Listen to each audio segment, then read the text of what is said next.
Okay, well, what's your name and what did you do today? Hi, my name is Karlo. Most of my friends call me Siketić. And today I went top 4 on the OTS challenge. What deck did you play and why? So I chose to play Sky Striker. Basically, yesterday was an OTS challenge in another city, and I won that one. And I said if I topped it, I'm gonna play something that's fun.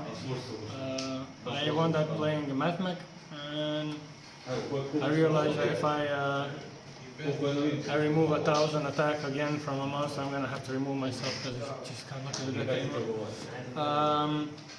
So yeah, I went like I'll play something fun, and people were like, "Are you gonna play Striker?" And I was like, "Yeah, sure." So I got the top spot. Anything you want to add before we get to the list? Yeah. Deck's almost good. Like it's playable. That's it. Okay. So let's start with the monsters. So free reign, 2 rows, because like sure bricking on engine is bad, but not having engine is even worse. On Pancratops, he is the beefiest of the pilots and the basically monster. So this is what you got to play with.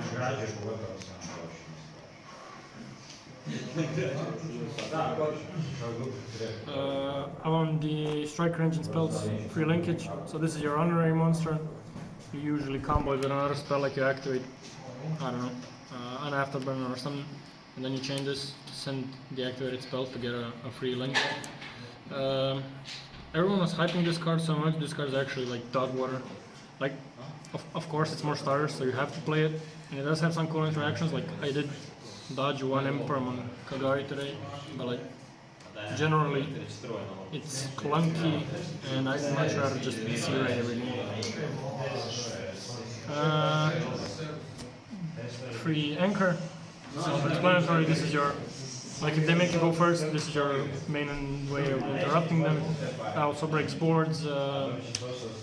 So you're blinding second, right? Yeah, I'm blinding second, and as such, like you need as many cards that interact with the opponent's board as possible, and you need to combine them with hand traps, which crack the board, or powerful board breakers that just completely destroy it.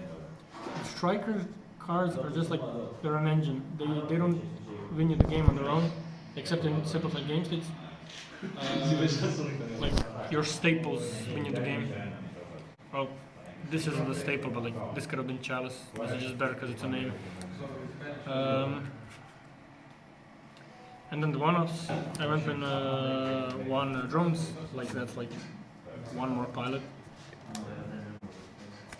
Burner is great. Like in simplified game states, this card is king. Should have been 2. I cut 1 last minute for a Raigeki, and I should not have done that. There was a couple of times where like when closing out games, I couldn't pitch engage with Kagari to search the second one. I had to just get this from my graveyard, so play 2. The God card, like, you go for this a lot. It just makes you out-win grand games. Only 1 of this, like, you don't need more. You like the only saving grace is that it's another quick play that you can add off Shizuku. Otherwise, it's not a very grave-centered meta, so the card is not that good right now. The God card. Self-explanatory. Yeah. If you don't know what it does, it says pot of greed, but better. For the hand traps, nothing spectacular. Ash, Imperm, Veiler. This is the worst one by far out of these 9. But we have another one. Well, I don't know, like, it was fine, I guess. Would you cut it for any other hand trap or any other card? Honestly, the thing is, I feel unsafe having any less hand traps than this. Like, maybe a Nibiru would be better, but Nibiru kind of clogs your deck. And since I'm not playing Area 0, I'm playing fewer ways to out it. And in my extra deck, I didn't find any space to play like the Dunner for hire. So summoning a hand trap would not out my own Nibiru to free up my monster zone so I can activate spells. So Nibiru in main was out of the question. Also, like whatever else this could have been, like Book of Moon or like Dark Ruler or whatever, everything just felt so subpar that I just rather have 2 more hand traps. And you can't capitalize on draw because you can't kill your opponent and you can't make your own board after you roll them.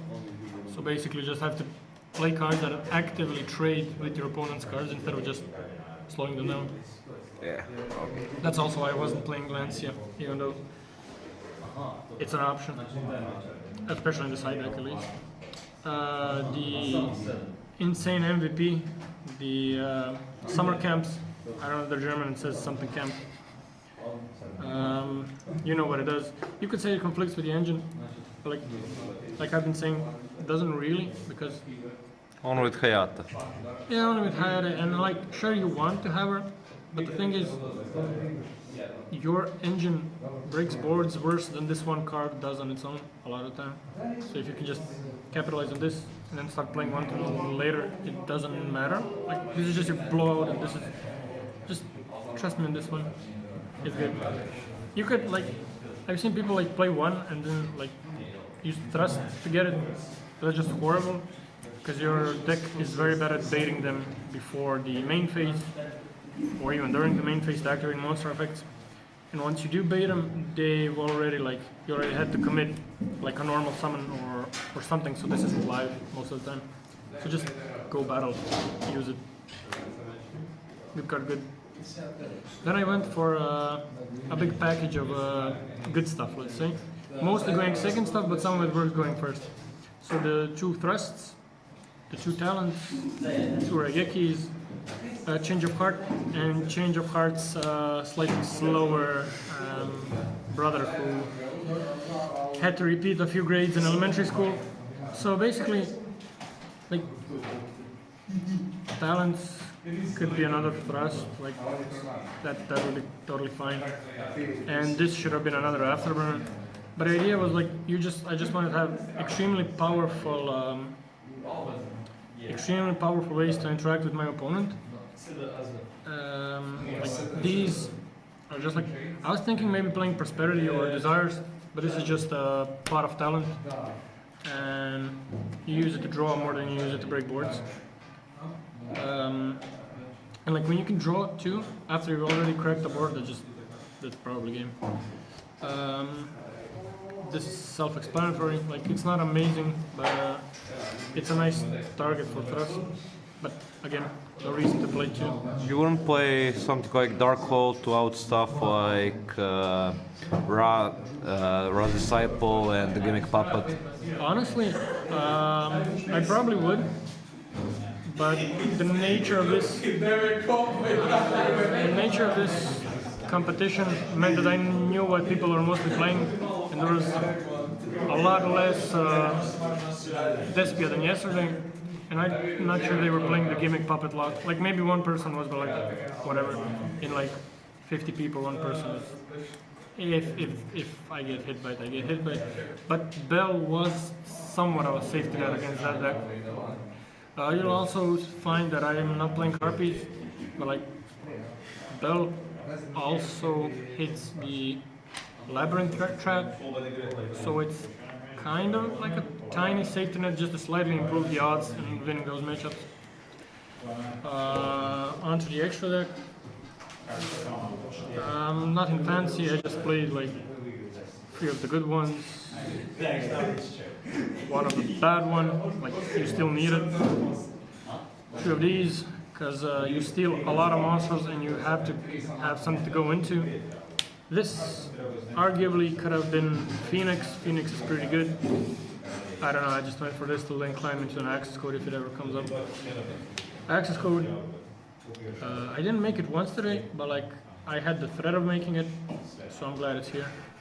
And Zeus, because you steal monsters left and right, and just making a Zeus, especially when people don't expect it, just outright seals the game. This is pretty standard, like nothing new. Maybe like playing the Donner would be pretty nice as well, but again, I wasn't maining Nibiru, so I didn't find a reason to do it. And then the side deck, to respect the back row decks, this also acts as a going first card against Trap Tricks and Kashtira, because you can hit their engine cards. Like Trap Tricks, you can hit the, if going second they set the Holotea and then they activate it, you can hit it before it becomes a monster. Just remove it and get a card from their hand. And against Kashtira, you can hit either Birth or Planet. Like, obviously that's not a perfect trade, but you need some cards that are somewhat flexible when you don't know if you're going to be going first or second game 1 and 2. Or any game 2 and 3. To Crow. Again, just since I've only been playing one Shark in main and I didn't see a reason to side another Shark over this, I just wanted to have some more respect for grave-oriented strategies. The free nib, mostly just a going first card. Like it conflicts with it evenly, and a few more things, but going first, this is a safety net. Most decks find it extremely difficult to play around if you're going second. And then your going first stuff is these. Like I believe anti-spell is extremely good in this format, but like you cannot play under anti-spell, so this is the best you got. Okay. And that's the deck basically. Do you have any shoutouts? Yeah, shout out to everyone that came with me. Shout out to everyone who usually tests with me. I didn't test particularly for this event today. And that will be it. Yeah, thank you. Okay, thank you very much.